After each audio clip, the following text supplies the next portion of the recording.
This is Echo Zoe Radio, episode 193 for December 2024, with Andrew Rappaport and Fred Butler for the 2024 Roundtable.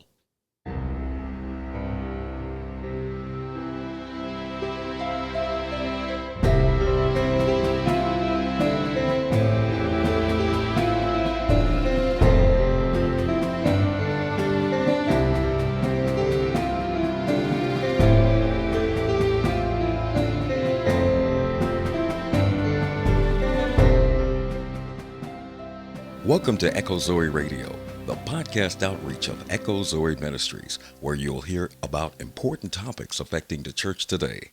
Our primary goal is to explore a variety of issues while remaining faithful to God and His Word. Stay with us for the next hour as your host, Andy Olson, shares his conversation with this month's guest. Here's your host, Andy Olson. I'm Andy Olson. Thanks for listening to Echo Zoe Radio. This is episode 193 for December 2024, and this year's been a bit of a wild card for Echo Zoe Radio, with only 4 episodes so far. However, I always look forward to the Roundtable with Andrew and Fred, so though this episode is coming out late in the month, I'm glad that we were able to continue the tradition. And this marks the 8th annual Roundtable. Video of this episode is available on YouTube, Rumble, and Locals, and you'll find the Rumble version embedded in the episode page at echozoe.com/193. Finally, I want to remind everyone about the Christian podcast community. As a member of the Christian podcast community, I can't recommend it highly enough. There are dozens of fantastic podcasts available at the Christian podcast community, focusing on a wide variety of subjects, and all in a biblical manner. While the podcasters in the Christian podcast community don't agree on everything, all of them seek to glorify God through their shows. Check them out at christianpodcastcommunity.org. And with that, here's my discussion with Andrew and Fred. Andrew Rappaport and Fred Butler.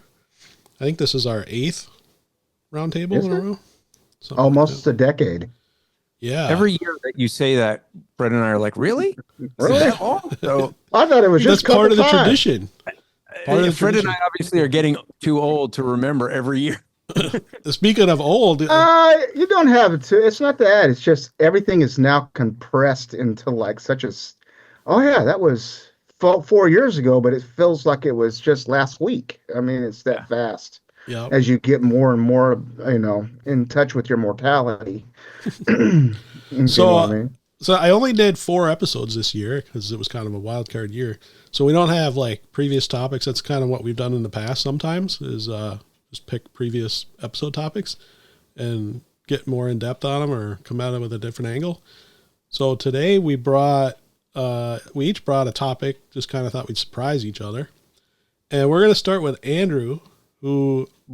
Why me? Because you were like, before we started, you're like, well, you shot down my topic. So what did we shoot down? Because we're going to unshoot it. What's your topic? We were talking before we got started, and I brought up Christian. You guys started talking about Christian nationalism. I was like, yeah, that'll be the topic. That's the topic I figured, and you were like, oh, I want to talk about that on the show. Okay, so I don't remember saying I didn't want to talk about it. I don't remember Fred saying that either. Maybe it was me. Okay. Because I don't even remember really talking about it. Fred mentioned something about like tussling on X with somebody. Yeah, and all those guys were like, well, you told us we will never be talking about this again, and then here you are talking about it, and you just won't stop talking about it. I'm like, well, I still want to know what it is. They got a statement and everything. You haven't seen the website? Which statement? The Christian nationalism statement. They have their own website now. A statement on Christian nationalism. Okay, so here's the issue that I have with Christian nationalism. Okay. Oh boy. The idea that the label is a term from the left, from the Marxists, for the purpose that they want to label Christians. Had Harris won, they would have continued on their trajectory of trying to, get rid of Christians from any kind of social circles and having any rights in America so that they could, basically start, a Holocaust, start putting us in jail, start treating like we're the all the problem of society, and if we could just get rid of the Christians, boy, society would be wonderful. And what I end up seeing is that you end up with a bunch of Christians that go, yes, we'll take that term, Christian nationalism, we'll take it on, we'll make it our own. Mm. And the argument I often hear is just like, well, Christmas was, not really Christian at first, but we just took it on. And well, let's go back even further than that. Let's just go with Christian.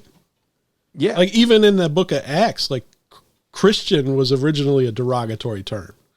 And that would be the example. And they take it and say, see, that is what they would argue they're doing nothing different. And, in the current age, and it's probably more just because of my background. I mean, I know you guys know growing up Jewish, but in Hebrew school, they're Jewish. Yeah, I know it's hard. You never knew that. In Hebrew school, we always were learning about the Holocaust, and the whole purpose of it was so that we were told it will happen again. And so, how do we prevent it from happening again? Look for the signs. And when I see them calling Christians, Biden gets into office, one of the first things he does is put out a statement, and every administration changes their, these statements, but, basically on domestic terrorists. And when you look at his statement on domestic terrorists, it was basically Christians. And so I'm looking at that going, okay, he's calling us domestic terrorists.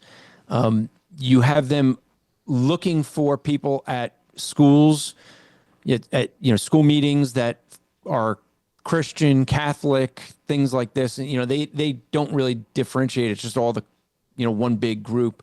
But anyone who's basically, Christian in the very broad sense of the term. And now they come up with the term Christian nationalism. And the thing is that what I think so many are doing by taking that name on is making it easier for the Marxists to be able to label every Christian as a threat to society, a threat to the nation. And then they could, go, okay, we can gather them all up, just as was done with the Jewish people in Germany. So besides the fact that, like you're saying, there's a statement, but who in the world, there's like 4 or 5 different definitions I've heard of Christian nationalism. That's what gets at me is like, what's like, I think it came up last year, if I remember right. And I don't even remember, I'll be honest with you, I don't even remember what we talked about. So if we talked about what the definition is, it's already like gone in my head. Like what? Isn't that amazing? Well, what they usually call, they think that somehow some renewal of Christians being involved in politics or in your community or voting or, being politically active was some sort of new thing, and that we need to reclaim this and be like a Christians that, create a society and, like they did in the old times with Christendom. And I'm like, all you're doing is just basic garden variety Christianity 101. The Bible says for Christians to be involved in their communities and to love their neighbors and to be salt and light. So if you're out doing what the church is supposed to do, which is evangelizing and spreading the gospel, and make that your sole focus and worshiping correctly, well, then all of these, you'll have safe streets and you'll have a good police force and you'll have a justice system that works right because people are operating from a Christian perspective because they're saved. But what they seem to kind of want to talk about, or at least sort of suggest, is that we need to get rid of the American Constitution and we just sort of force everyone to be Christian, whether they like it or not. And that if you have any objection to that, well, then you're living according to this post-war consensus mindset that's, wants globalism and multiculturalism and all this other kind of nonsense. But it's crazy. Thankfully, it's what Andrew's kind of saying here is that it's really kind of relegated to just an online community of people who, stir up strife and stuff that. I don't know if they all are looking to stir up strife. I think, but you're hitting on a point is that I think there's a broad spectrum that claims to be Christian nationalists, and you're hitting on the more theonomist type of view. Mm-hmm. Most of them are like that. A lot of them are theonomists, post-mill.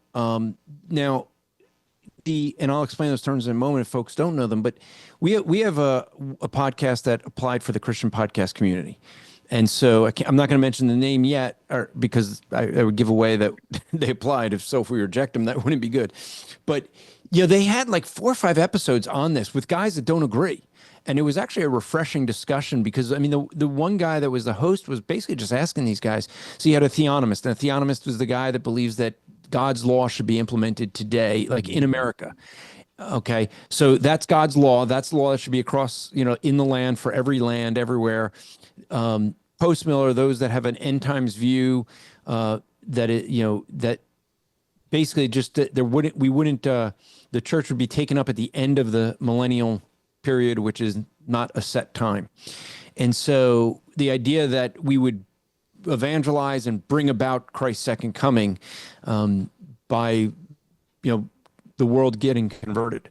So the issue, though, that I saw was that the host was asking the guys, like, okay, so let's take these different laws. I mean, are you going to say that someone who is a Muslim has to be converted to Christ? And like, how would that happen? Because we don't believe, right? We as Christians, we know you can't just like do as, Constantine did, saying, okay, we're a Christian empire now, right? It doesn't work that way. And so you can't make someone, you just can't decree them Christian. And the issue then becomes, are you forcing them to live under a Christian law that we don't see in the Bible? For the nation of Israel, there were laws for that nation. Those laws, not all of those laws applied to other nations. There's universal laws, like not lying and stealing. Those are universal, required for all people. But there's other laws like what they had to eat and wear that was just for Israel. And so I never seen the theonomists argue that we should use those laws. And so if they're going to use Old Testament laws that were written for a nation that is not us, okay, then you should imply all of them. You can't go, oh, well, now we've decided these ones are done away with because of some man-made argument of ceremonial, moral, civil laws. That's not how people, at least the Old Testament believers, would have defined them. Those laws that they say, oh, those are ceremonial, were called holiness laws to keep us holy, separate from the other nations.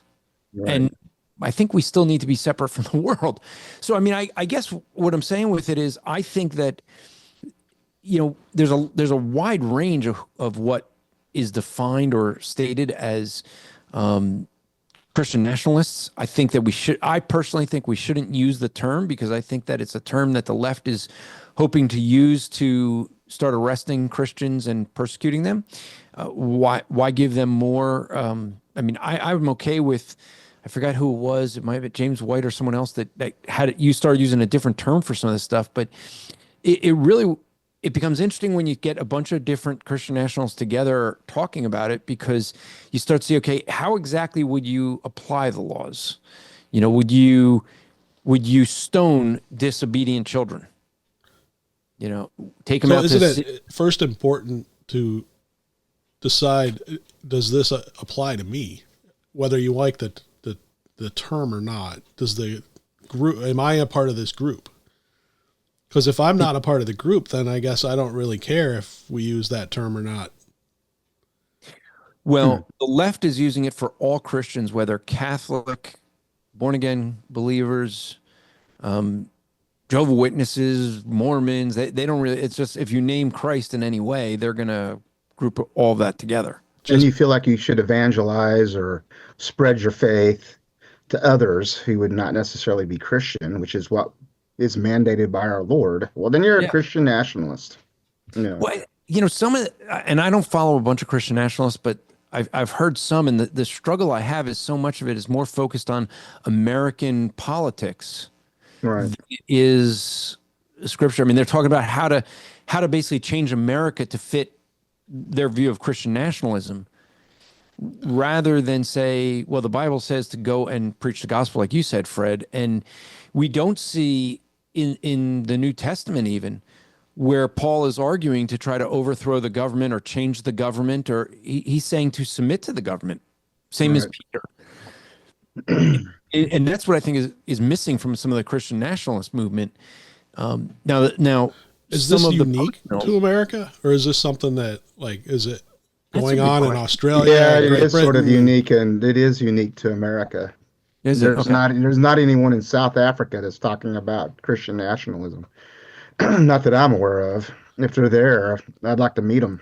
But There's like usually Great Canada, Great Britain and Canada, and Canada, America. Great Britain, Canada, Australia. I mean, all of the English-speaking countries, the big ones, I don't even know anyone in seem to Australia that's talking about seem to Christian have. nationalism. Well, Well, maybe but you're not saying that, but Canada. they're. Isn't Canada going to be the 51st state? Yeah, it is.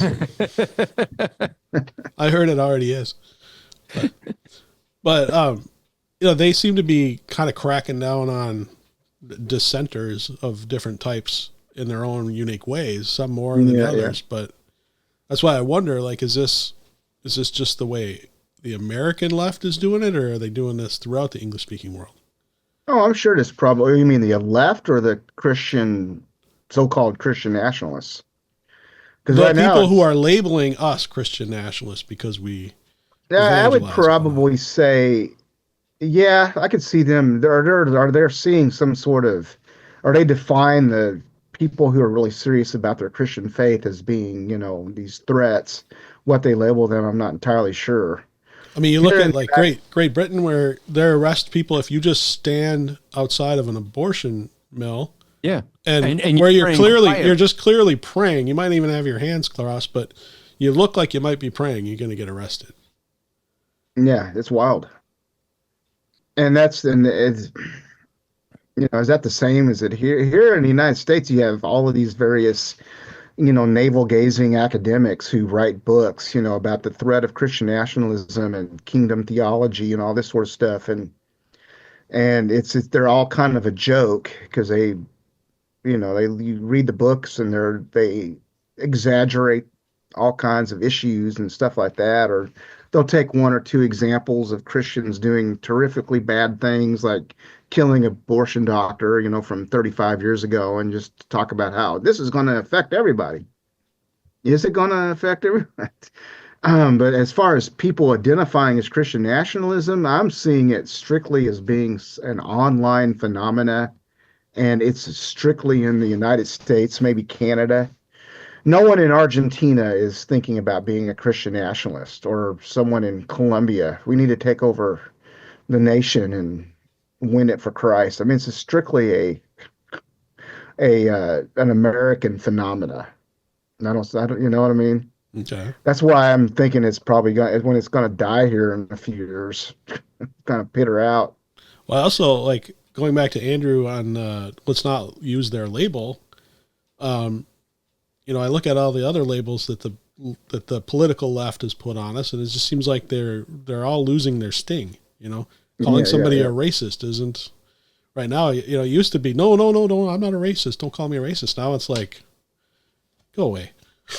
Yeah, but I really think that is short-lived. Look, I think a lot of people think, okay, Trump won, the fight is over, the Marxists lost, they're gonna just, leave. That people are looking at the fact that you have all of these businesses that were going with the DEI agenda, and now they're suddenly jumping away from it. Well, I think they've always wanted to be away from it because it isn't good business. They got to pay people for useless positions. They have to do things that hurt their brand and hurt their, upset customers. So I think they always wanted to be away from it, but they felt they couldn't before. Now they suddenly, okay, we can leave it. It doesn't mean that people have rejected it. It just means the businesses are just going to try to do what they can to stay in business. I think that, the Marxists are not going to just go away. They're going to come back with more of a vengeance in time. Well, they're clearly looking for a different vector of attack because that one's not working. Well, and we're just in a lull right now where their vectors of attack have just lost their sting. The names they call us just they just bounce off. Well, it's not so much, it's names plus the fact that, people have woken up or, to wokeness or are now awake to wokeness, right? people are starting to see what it is they're doing. They're starting to see, okay, these guys, this is what they do. They just, attack people's character or take things out of context. So people are starting to become aware of that, but there's a ton of people that don't see it at all. That Right. really believe. I mean, there people I mean, this is the crazy thing. There are people that are promoting and hoping for a Harris, Hillary Clinton ticket in 2028. I mean, if they do that, I personally think they should allow Trump to run for a third time, not actually take the seat, just so he could beat them one more time. It's Right. like, but it's just they're. I think what is going to end up happening is so many of those people who voted for Trump voted really against the wokeness are like, finally, we won. We're everything's good, and they're going to relax on fighting this stuff, and the left is going to come back strong or stronger because, I mean, look. So we could get into politics a bit. I really think that Donald Trump is someone who he got elected because of his personality. I mean, he's very similar to a JFK or a Barack Obama or anyone like that, where they really don't bring people into their party. They bring people to themselves. So yeah, you got a ton of new votes for Trump. Maybe it's because of the illegal lawsuits against him, or that he was shot, whatever it was, because there are a lot of different factors that brought people into saying, no, this guy's being wronged, and they want to stand beside him. It wasn't that they're really going, we understand conservative values, we want to help preserve this country. They were following a person. And so the problem is that that's not going to necessarily replicate into the next presidential election. We assume it might be J.D. Vance, but like it is, he does well so far, but you need someone that's going to communicate conservative values. That was the difference with Reagan. Reagan brought people into conservatism and ended up being into the Republican Party, but brought people to say, okay, this is what we want. See, Trump doesn't do that. And so the left just has to wait 4 more years and, try to undermine him as much as they can, and then bring a new agenda in, like you said, Andy, and just bring California's wonderful governor, and he'll come in, he'll sweep in with his pretty face, slick back hair, charming good looks. Yeah, I don't want to get too much into American politics and stuff. I think we'll come back in a unique way later on in the show, but Fred, what kind of topic did you bring today? Okay. So I wrote a book. It's backwards on my screen, so hopefully people can see it. It's not backwards. Apologetics. It's not God-fearing apologetics, contending for the faith like a Christian. Is that going to be your topic, or are you going to come back and do a whole show? No, I'll do that. Because in my pre-sup classical or evidential, what do you think? Well, I'm not. You seeing that you've known me for years. What do you? I'm 99% sure that you're pre-sup. Yeah, 99% sure of that. No, in my book, because I don't know. We actually ever talked about it, but I'm just basing it on the way I've heard you argue. Oh yeah. I probably argue extremely hard for that in this particular book. Like so far I've had like one really good review. It's a 5.5 star review, on Amazon by a guy, and really he loves it. But I mean, I don't know. But what I wanted to talk about, I talk about it in my book. So in my book, I talk about the concept of worldviews, because there's this resurgence among many reformed academic types, this classical theism that's starting to make a resurgence, and the Thomism that kind of comes along with it, where they argue that there are no such things as worldviews. And I sort of said, oh, it's a worldview that doesn't believe worldviews exist. So they'll try to say that, a worldview ideology sort of arose out of the Enlightenment. It's all sort of from German rationalism, and it's all subjective and based on, it's all deals with the individual and all that sort of thing. It doesn't deal with reality.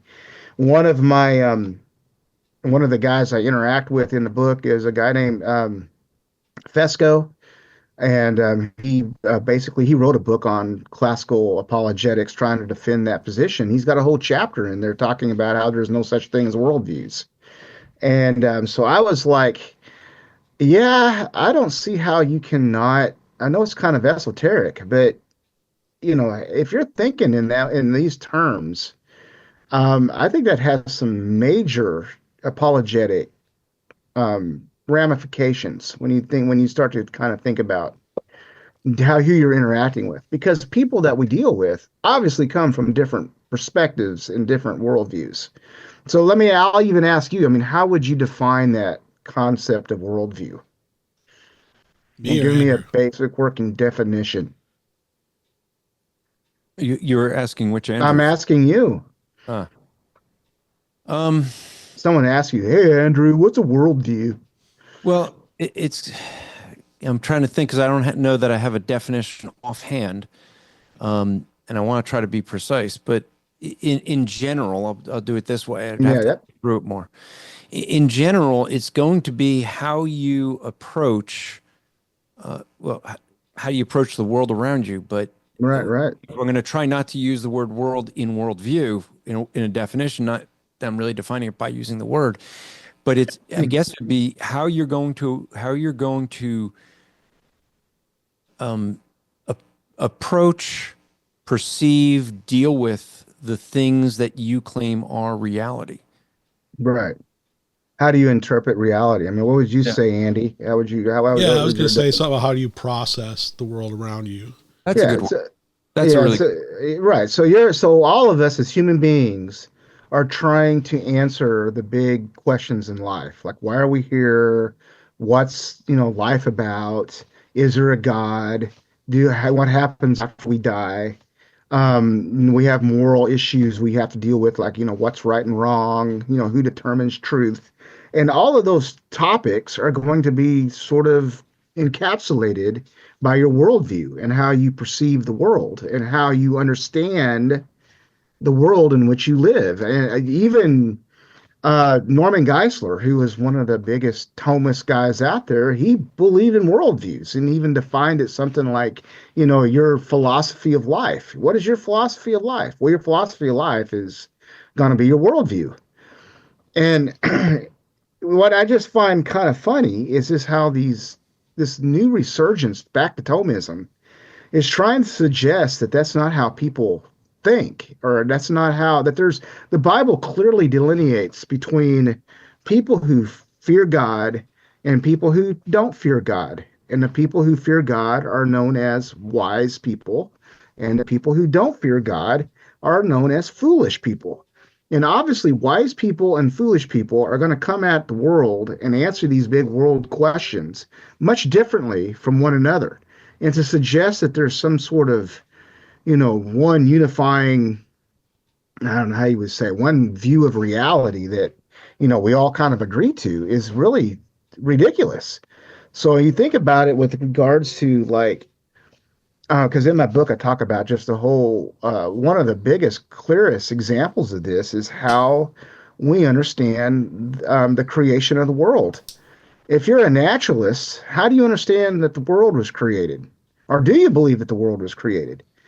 I mean, a lot of these classical guys, that's why you find them sort of, going up to agreeing to like old earth creationism and various evolutionary constructs. And, we have these ancient hominid men that they were soulless. They didn't really, they weren't human beings. That would be called Bigfoot, right? They would be called Bigfoot, or they would be called, unless Bigfoot's Neanderthals, but who are people. But it's just basically this.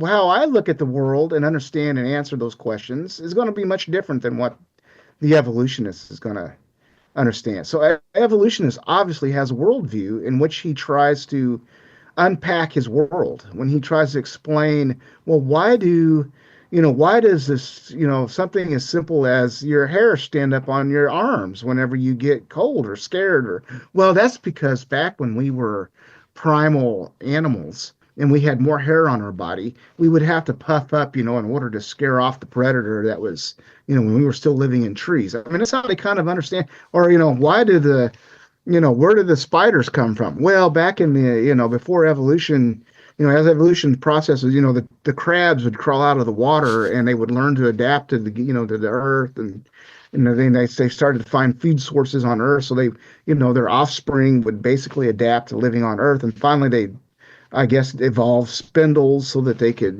spread, use webs to catch prey. And it's just like, seriously, you really believe that? I mean, that's almost idiotic. And as a Christian, whenever you're dealing with unbelievers, you're often dealing with them at a worldview level. The person that, your neighbor is dealing, the way your neighbor kind of understands life is going to be probably much different than the way you understand life. And how they understand, absolute truth is going to be different than how, the Bible teaches absolute truth. And so I just have seen this. I'm planning on writing more now that I'm done with this book. And my hope and desire is to maybe return to my, very simplistic blog and put together some articles kind of addressing this in more detail. I don't really get to it in my book just because I wanted to kind of keep it simple and more, for a lay level. When you start getting into worldview theory and philosophy and all that kind of stuff, that's when it can sort of, get really deep in the weeds and people tune out, and it's like, well, all of this stuff actually has some real value if you understand correctly. And that when you're going into spiritual warfare and apologetics, which is what apologetics can be, spiritual warfare, because you're dealing with individuals who are in sin and they're blinded by the devil and they're being held captive by the things of the world. You're tearing down their fortresses. I mean, what those fortresses are basically their worldview, what they have developed and designed and built in order to explain the world and really ultimately to suppress what they know to be true in their hearts, how God has created them as men and women, as, image bearers of God. It's like we don't want to have to deal with that. We don't want to have to explain that. And it's explained like this. And so our goal as apologists, as of Christians, is to go in there and to pull those things, those strongholds down, to tear them down. And you do that with the truth of God in his word, which is a contrary worldview from what they believe, because they don't want to be submitted to its authority. They got their own authority that they're submitted to. Anyway, that was sort of I probably have rushed through that. That wasn't quite 20 minutes like we had planned, but I hope it can. 10 minutes. 10-ish. I just want to hope people to sort of think about that, because I'm seeing this more and more among some of these classical academic types that, because there's this return to Thomism for some reason in the last 5 or 6 years. You've used that term a few times. Thomism. Yeah, I was going to say. So Thomism is sort of the it's derived from Thomas Aquinas's theology and kind of what he developed in his worldview. Yes, exactly. Which is for the most part Aristotelian. It comes from Aristotle,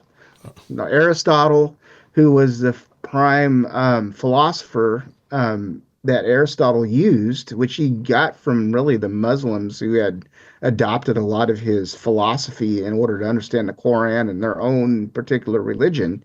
And so he was reading translations of Arabic, translations of Greek of Aristotle in order to develop his theology. So he's using Aristotle's philosophy in order to filter through Christianity and to understand the world, to understand who God is. So the whole idea of there being, God is pure actuality, where he's not composed of parts.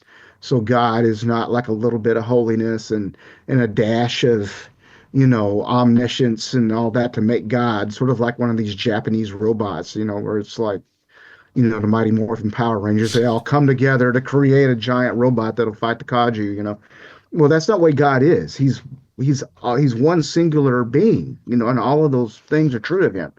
And so he's using Aristotle to kind of explain those things. And there was this scholastic movement during the Middle Ages where they really tried to utilize the Greek philosophers in order to explain spiritual things, spiritual truths rationally. In a way, it's a very there's a lot of humanistic ideology with it because they're trying to make it to where what can humans understand with their senses, with their five senses?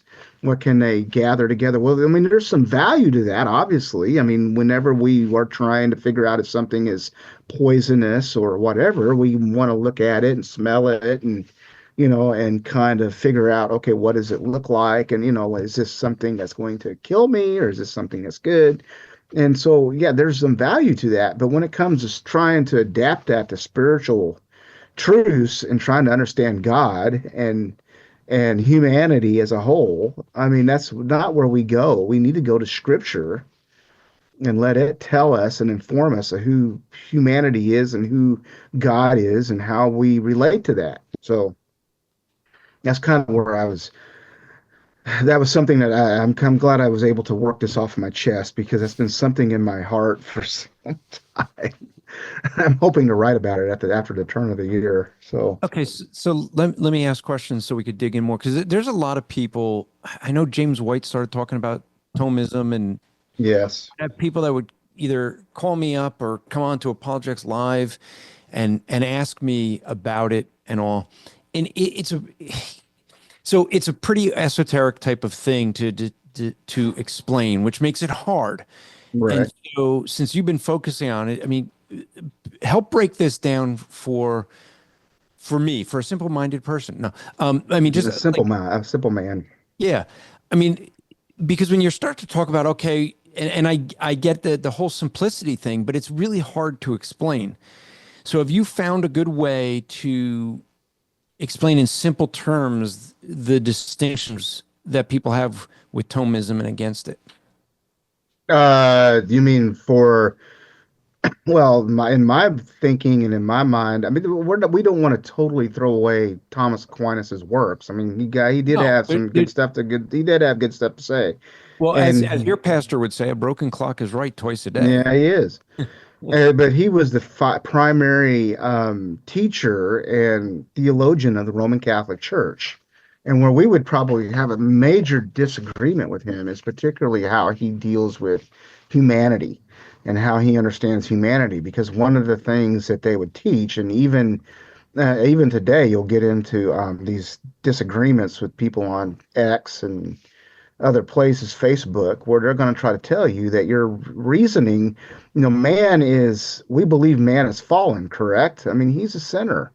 And sin, and the Bible really explains that as his mind is gone, he's not thinking right about God. Well, the classical theists, follow after Thomas, they tend to bifurcate men into, or I guess you could say, they split him up into different areas. So he'll still say, yeah, he's fallen into sin. His emotions might be sinful, and his spirit's cut off from the Lord, and his various loves and desires are obviously sinful because he only desires sin. But his rational and reasoning capabilities remain intact. And the reason why they remain intact is because, well, you can see mankind can live practically in the world. You can communicate with each other with language. He understands the rules of grammar. And so they'll try to equate those kind of things with saying that, well, man's not fallen into any kind of sin, and he's not thinking wrongly, and you shouldn't consider mankind to be there's no noetic effects of the fall. Now, there's going to be different guys that are obviously going to have an understanding of man's fallenness and how the noetic effects of the fall, that they'll take it a different I don't know, levels or whatever. But the reality is that no man's mind is pretty much gone. And whenever he's given over to his sin, I mean, he comes up with some kooky, wacky ideas. And you see that played out in the world, right? I mean, people trying to defend transgenderism or whatever, or any kind of thing that comes along as a trend in society, it's going to be they just glom onto it. There's no thinking about it. There's no emotional or the emotion that's attached to it will become irrational in the way they respond to stuff. And so it's clear that man's mind, just because you have a good heart surgeon, doesn't mean the guy is going to sit there and try to argue with you that, oh, yeah, abortion's completely legit. You're not killing a human being. That's just a fetus that's, undeveloped or whatever. Well, why would you say that? Well, you can just look at the evidence and or whatever. And then they explain it totally different. The Eskimo that died, the Eskimo chieftain that dies, and they put his family on his body, and then they put his family with his body on the ice floe, so they'll just basically all die together. I mean, they completely believe that's a reasonable and rational thing to do because, well, there's not going to be anybody to take care of his widow, so she's got to die with him. So we got to burn him or whatever it is. It's like, okay, well, that's obviously not rational. That's not reasonable because that's not how God has caused us to function. That's not how he's created. There's something broken there. And only the gospel and only the regeneration of the Holy Spirit is going to fix that. So that's the whole idea of like what it says in scripture, you got to renew your mind, right? So as your mind has been changed and made right to think about God, well, now you pursue right thinking and you subject your mind and your will and everything to the word of God and what it's telling us, right? I don't know. That's probably a longer answer than what you were looking for, but Yeah, no, but it is. I think the thing is, it is very hard for us, for non-scholars to understand. I think yes. this is why it is. People don't recognize what's the big deal. Right. Why make an issue of this? Because it's just so difficult, I think, for most people to understand, and yet the the consequences of it are pretty vast. Right. Because it gives you it totally shapes the way you look at humanity Mhm. and how you would engage a lost person, how you develop how you teach the Bible. I Mhm. mean, if you believe that, oh yeah, the evolutionists, they're looking at the evidence clearly, and it's clear that the evidence shows these things, and we look at the scientific, look at their science, well, then obviously there's got to be something true about, we have all these ancient men, these ancient soulless hominoids. So maybe Genesis isn't completely a literal historical book. It needs to be interpreted in a way that will can cram those millions of years into it, for instance. That's an example.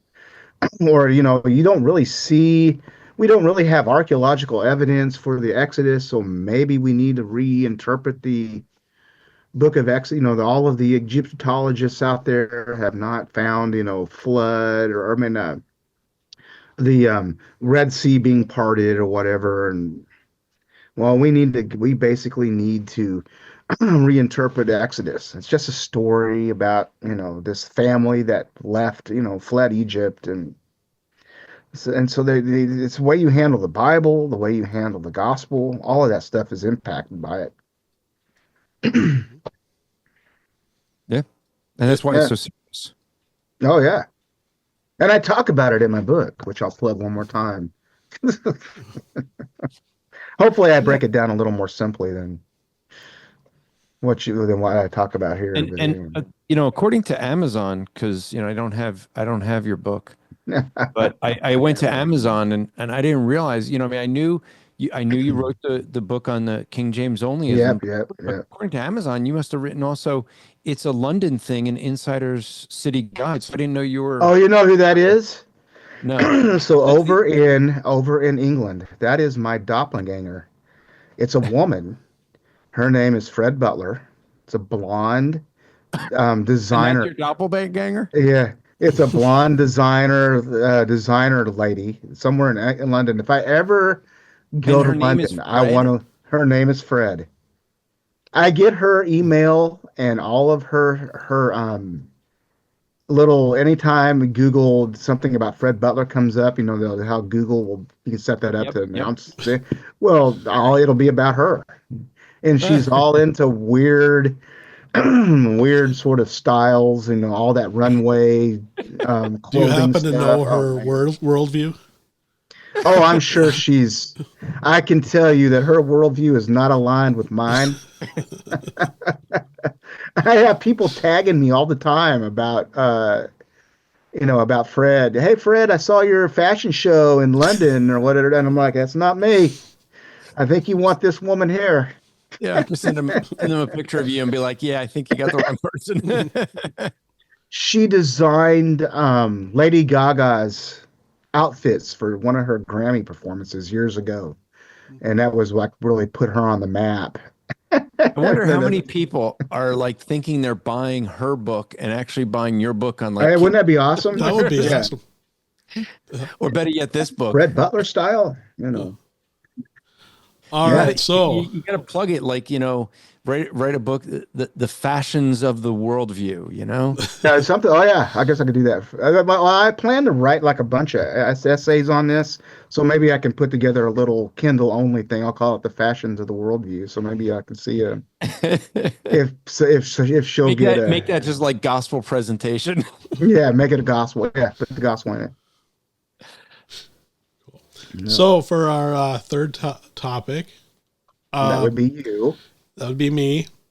This was a topic that I kind of wanted to do in like September, October.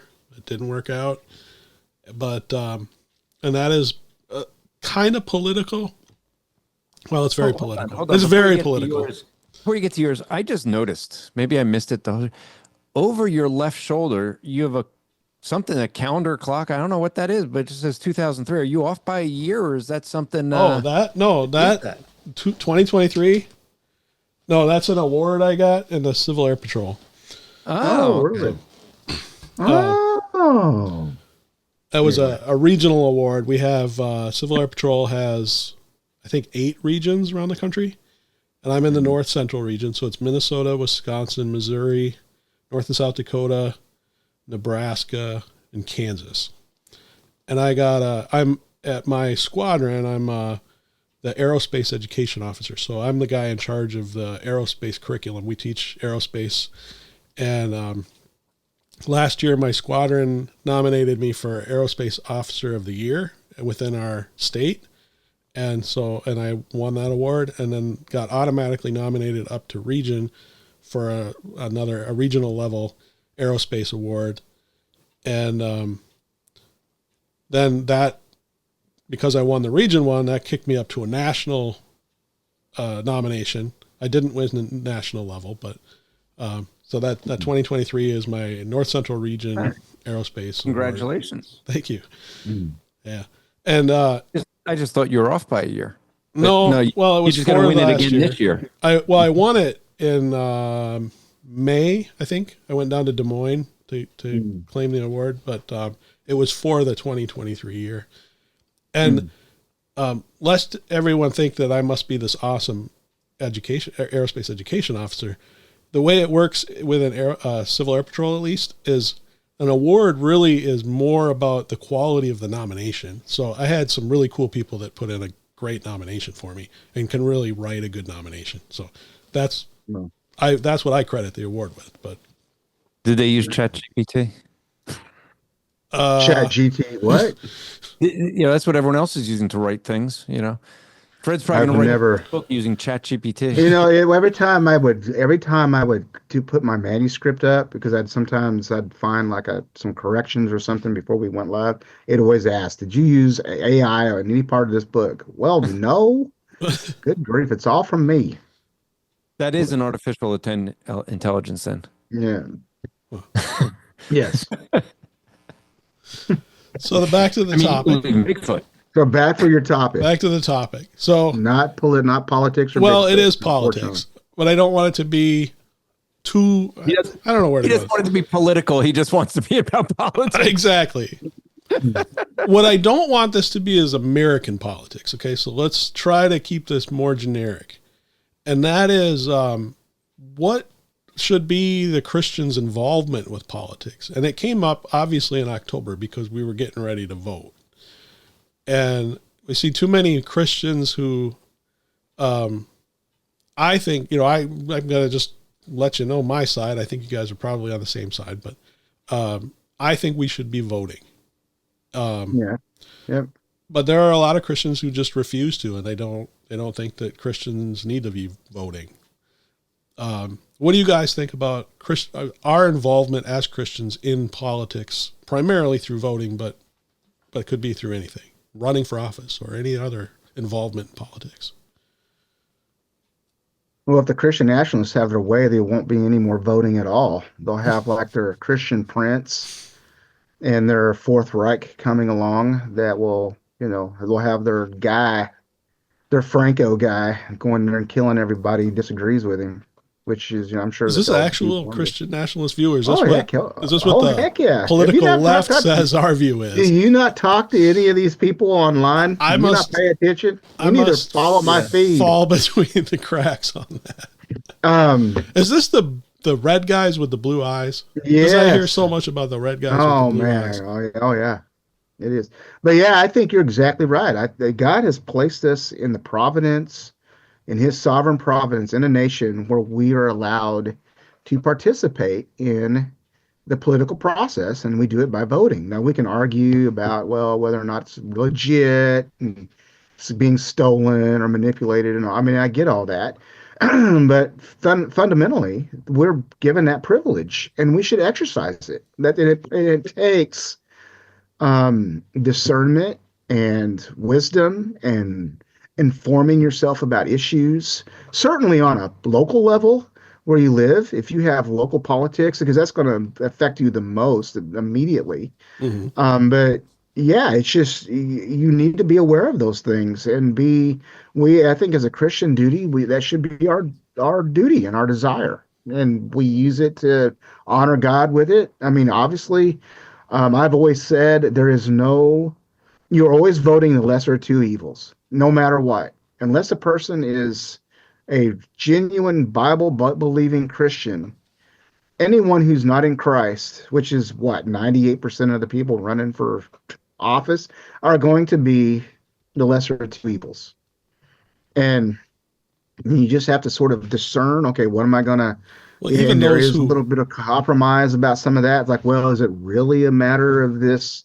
Mm-hmm. It's like the whole abortion thing when Trump, poked everybody in the eye about, we're going to make it a state thing. And, and everybody thought there was going to be a national abortion ban like DeSantis wanted to do, but they didn't want, he screwed them over.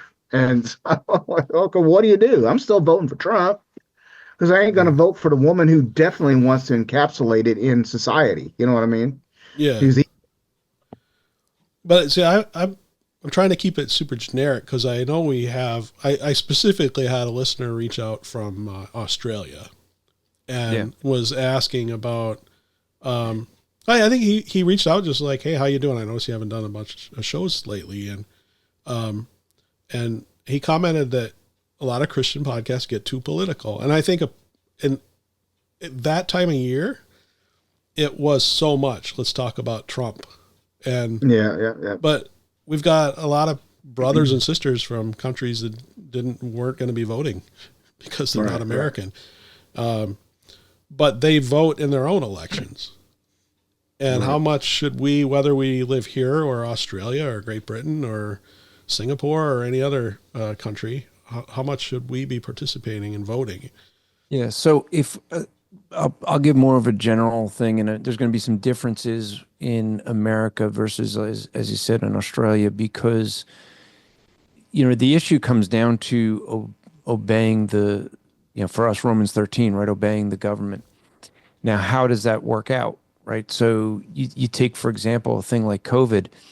In America and in Australia, both countries, you had the countries like shutting everything down. But in America, the Romans 13, the government here is not a prime minister or a president or king, or it's a constitution. Right. And so when our government officials were violating the Constitution, we had a right to stand up and, basically say you're violating the law and push against it. Now that's different than in Australia. Okay. But now you get into the question of voting. So if a country is allowing you to vote, and I'm saying that because there are some countries where you really don't have that choice. It's not there's not an election. Mm-hmm. But if you live in a country where there is an election, Australia would be when there is an election, but they are compelled to vote in Australia. They are legally required to vote. Yeah, and I think that I'd be okay with that as long as there is a required test that shows you have some clue about what you're voting for, right? I mean, it should be required that there's some way of and I would be fine with that even here, that you educate people. Of course, you'd want to make sure they're the ones voting. Yeah, so I don't know that I'd want to go there with until we work out like the propaganda that we've had thrown at us for so long through our media. It's just starting to kind of fall apart through social media. Mm-hmm. People for so long thought they were educated. It turned out they were just being spoon-fed what certain people wanted them to know. Well, and I agree with that. And the issue being is, I think we need to look at it to say, okay, what is it that how are we going to be training people? And that would be the problem. Mm-hmm. And I recognize that. But if we have a right to vote, I think we have to vote on whichever candidate is the best out of the ones that are offered with a probability of winning. And I'm saying that specifically. It's not that you're voting for the lesser of two evils. I had this discussion with someone who he was basically telling me that like I wasn't Christian because I wasn't voting for his candidate, who he said was a strong, the only, Christian option. And yet he admits that his candidate, who has run in the past in his state of Ohio, got a whopping 17 votes. He's never going to win, right? And he was trying to tell me this is God's will. And I just said, well, no, it isn't, because he's never going to win with 17 votes. That's not God's will. It is either going to be in our country, Kamala Harris or, Donald Trump. Donald Trump. Yep. It was one of those two that was God's will. Right. Well, on my California ballot guide, there was like 15 other people from like the Green Party and this is the Constitution Party. And unfortunately, I've never heard of. Did you have a Constitution Party this year? Oh yeah. It's crazy. Because Minnesota is pretty good about. We've got pretty easy ballot access here, so typically it's not hard for candidates to get on. But we didn't have like. I've voted Constitution Party in the past, and we didn't have a Constitution Party candidate this year. Well, whatever it was, I mean, but Andrew's correct. I mean, really, it comes down to two main candidates. Well, it may not be. It depends. I mean, look, if you had the year Ross Perot was in there, right? He got 19% of the vote. Mm-hmm. That could have been enough to, that's something where, all right, if you're getting where someone is getting 1 or 2%. They got no chance. And so the issue is it's not, hey, I'm voting for the lesser of two evils. The other thing is, I think a big problem is that a lot of people act as if they're voting for pastor and not president or prime minister or whatever it might be. And, when I'm going to look at someone for pastor, well, the Bible tells us we got to look at their character. That's the number one thing. And we're examining that. But when I'm voting for president or for any elected office, I don't expect unbelievers I'm not going to hold them to a standard of believers and say, well, I can't vote for you if you don't have this standard. You can have an unsaved person who knows how to govern well. Right. And I'm voting for a person who's governing. So whatever the elected office, whatever the country, if you have an option to vote, you're voting for the best governor, or whichever position, it's senator or whatnot, but the person who can fulfill that job the best, and really regardless of their political value or anything else, or their religious value. Because look, if I'm going to go have heart surgery, I'm not going to go, well, I need to have a Christian doctor that can do the heart surgery. I want to get the best doctor. The guy's going to be ripping my chest open and doing surgery. I don't want someone to say, well, hey, you died on the table, but at least it was by a Christian. Right. Yeah. We're for so many of the people that would be saying, well, I have to vote my conscience. By the way, for people to realize this, voting your conscience is something we talked about. Christian nationalism being a Marxist idea that's pushed, and the Christians took it.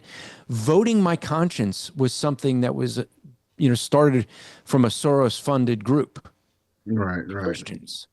So when people go, well, I'm going to vote my conscience. Well, you sound really self-righteous and spiritual, but it's coming from Marxists that want you to vote your conscience because it splits the vote of the guy they don't want to win. They either want you to go, right? I mean, just thinking here in America, there were the Christians for Biden and the Christians for Harris. They're all good if you vote as a Christian for the Marxists, but if you don't, they want you to vote someone else. And keep in mind, a lot of times when we have third-party candidates that start to rise up, that's what's at stake. Is somebody who looks good to us was put up by the other side to try to draw us away from the guy they don't want to win. Well, let's take, for example, a Ross Perot. Okay. 20 years before Ross Perot won, and for folks who may not remember, so Ross Perot. That would be a lot of the youngs out there. Yeah, they don't. But I don't even remember. It was George H. Bush running against Bill Clinton, and Ross Perot came in as an independent. Now, 20 years before this, he was asked, how can an independent win? And he said, you need to get a strong president who is well liked, running against someone that has no chance of winning, and you need to get in there and go against the well-liked person. And that way, the person who has no chance of winning would win, and you can beat him 4 years later. So Ross Perot runs against George H. Bush, steals 20%, almost 20% of the vote, 19% of the vote away from George W. Bush, giving it to Bill Clinton, which no one ever thought Bill Clinton would have any chance of beating, George H. Bush, because he was popular at the time. But he did. Ross Perot runs the next year. He had his issues, though. He did have, Bush had he wasn't super popular. No, he wasn't. He wasn't. After the Read My Lips pledge, that was something that sunk him. And then starting that Iraq war. Well, what sunk him was that, and the other thing that sunk him was what we saw as a beginning here in America and around the world of using court systems to go against your political opponents. They came up with a charge against him in court and start, basically, he was going to go to court, and then right after the election, they dropped it. They did the same thing with Netanyahu several times to get him, and in other places around the world where they bring up charges, and then it's like, he's going to be convicted. He's as if he did something wrong, and then right after the election, it's dropped. We just had that recently with Trump, right? Four charges, and 3 are dropped. One they were, they're refusing to sentence because once they sentence him, then he can appeal and he'll win on appeal. So, they want to just hang it over his head. But the reality is that, this is the thing that even Ross Perot recognized. You can't win against, unless you have someone that's going to try and do something for third party, but he realized it's going to take 2 terms. The reality is this. Which he did run again in 96.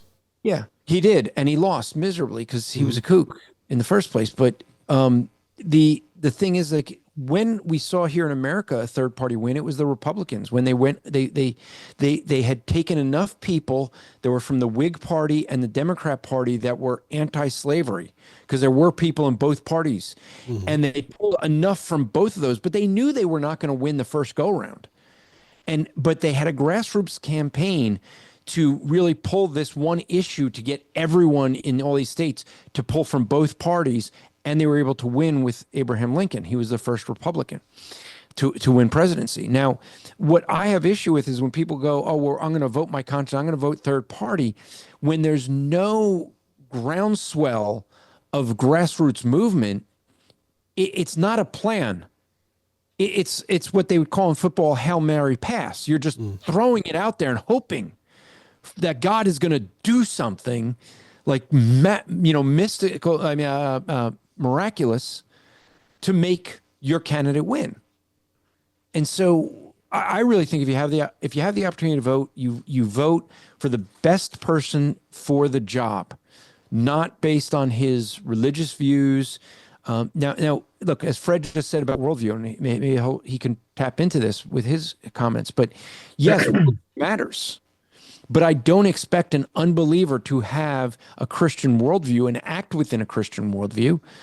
But I do expect that if I want them to govern well, that they can do that, and they have some worldview that grounds them in a good, solid system that will keep them governing well. Yeah, for Trump, it's like I guess you could say he's a patriotic industrialist. I think that's what Squirrel was saying one time when I was talking to him about it. So there you have it. He's American. You know what I'm saying?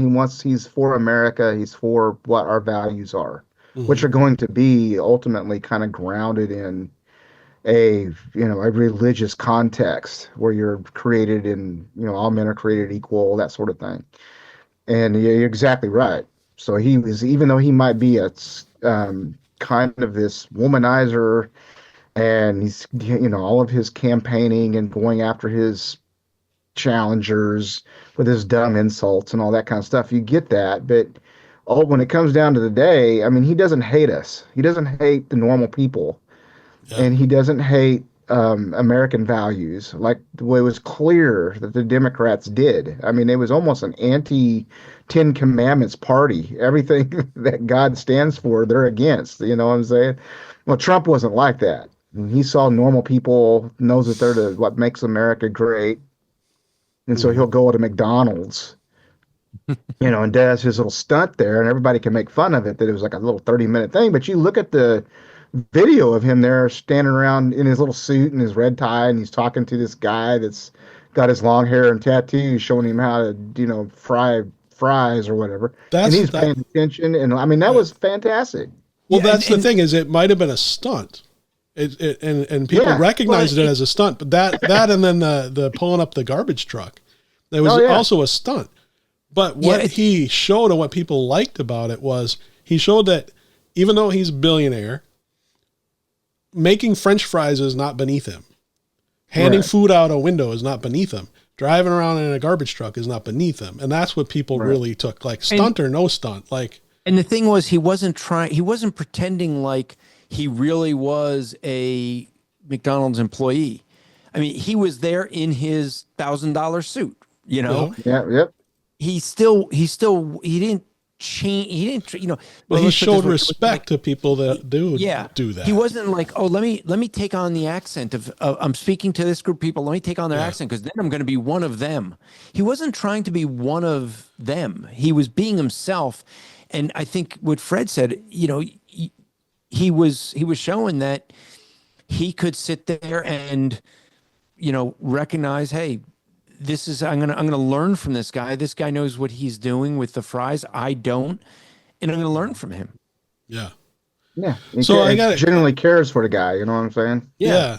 So I got a couple thoughts that I just want to bring up before time gets away. Let me just jump on that, because a lot of people don't know this, but so I know people who know Trump personally. Okay. And for all the talk to people like, oh, he's only about himself. I have a friend of mine who had an accident and had to get surgery on his arm. And he happened to say something online, Trump calls him just to see how he's doing. Like, as busy as he was trying to prepare for an election, he'll take time out to call someone because he just happened to see online that he had surgery, right?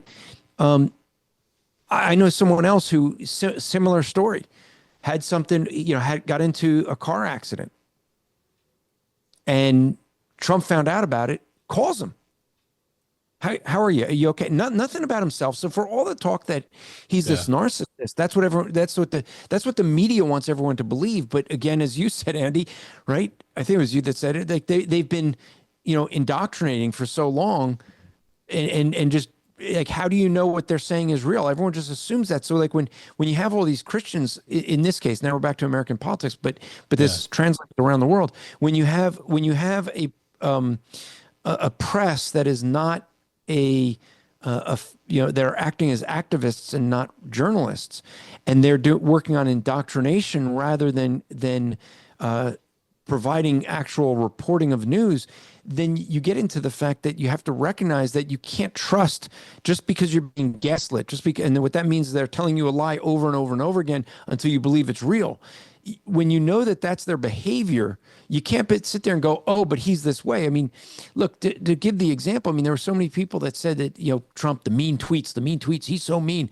Well, I think that when you look at who Trump, he never refers to the voters and insults the voters or the Americans in his case, right? Right. He's mean to those who are attacking him. Mm-hmm. And so the difference is, you look at, like, I consider him calling someone who's suing him for false, for claiming that they had sex, after she claimed they didn't, and just trying to get money off him. I consider him calling her horseface versus the current president of the United States, Joe Biden, referring to Christians as a clear and present threat to the nation.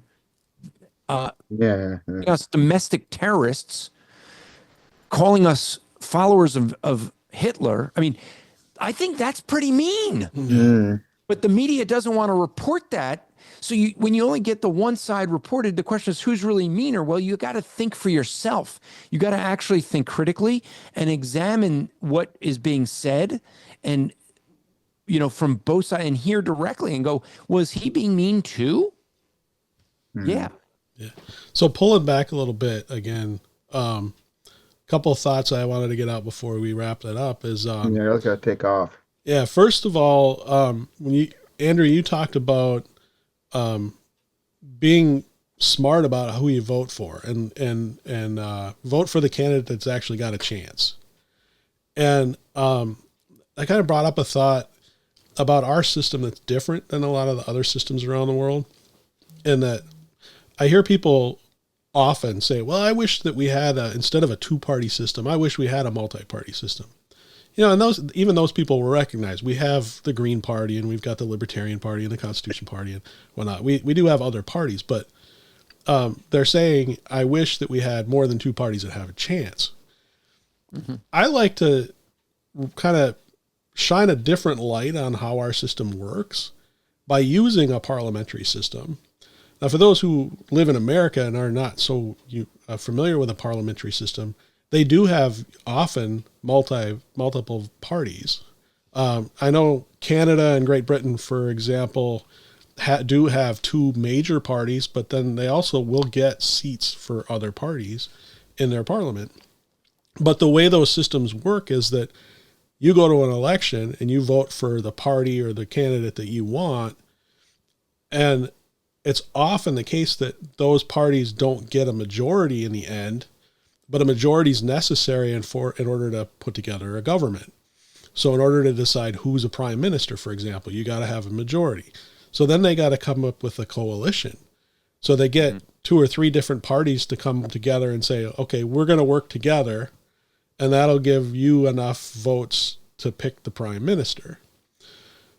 And I see the problem with that is that you don't necessarily know what you're voting for when you go to vote.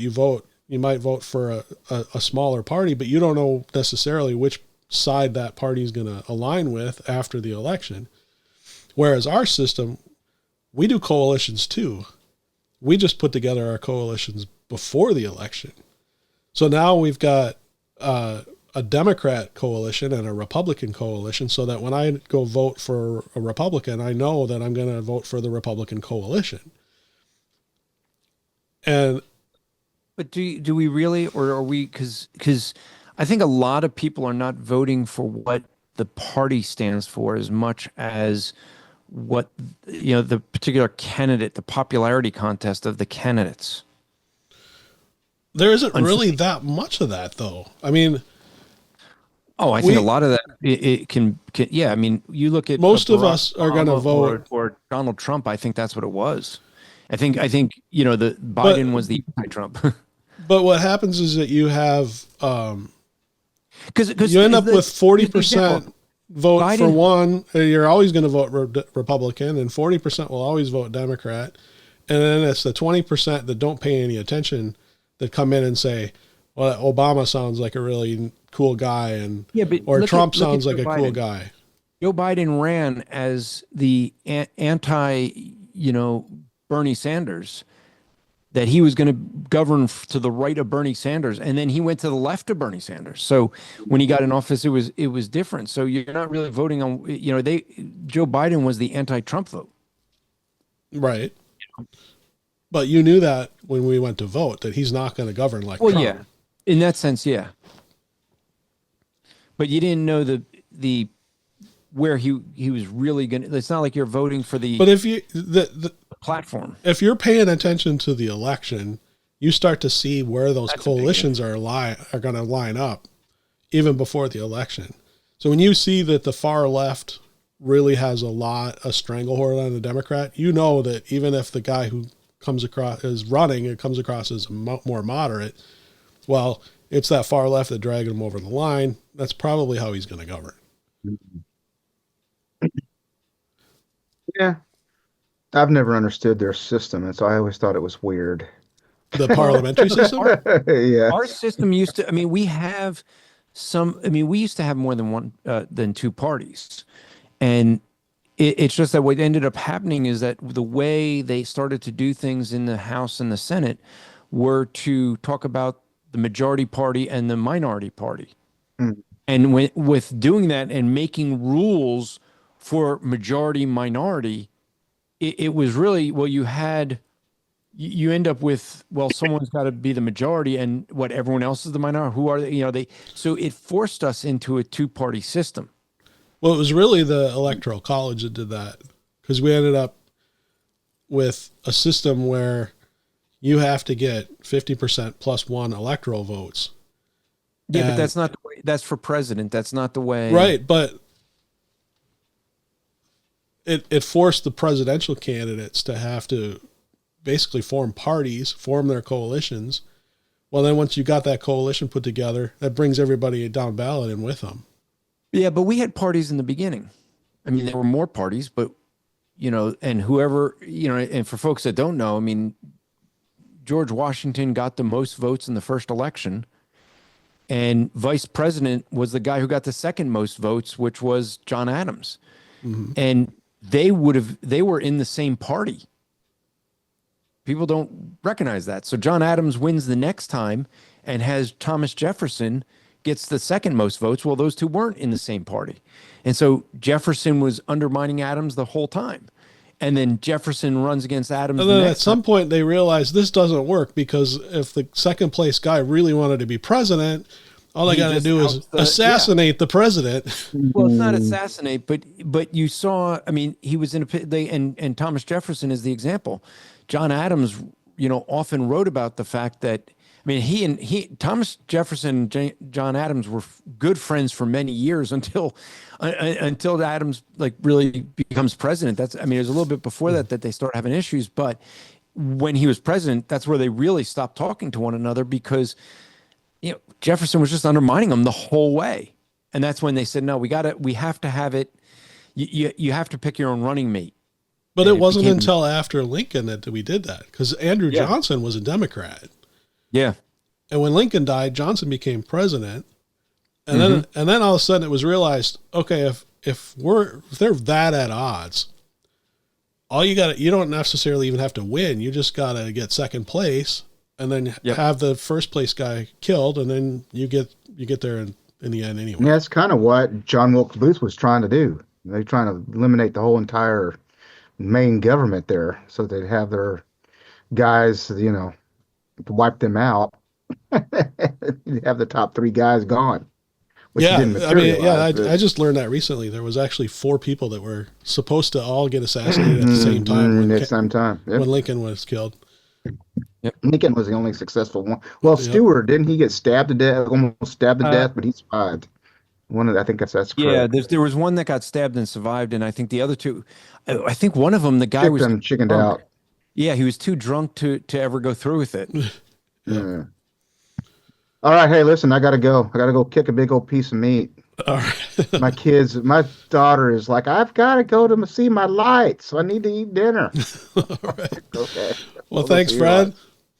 Hey, it was nice chatting with you guys. Yeah, and send me a copy of your book, and let's do an episode on it.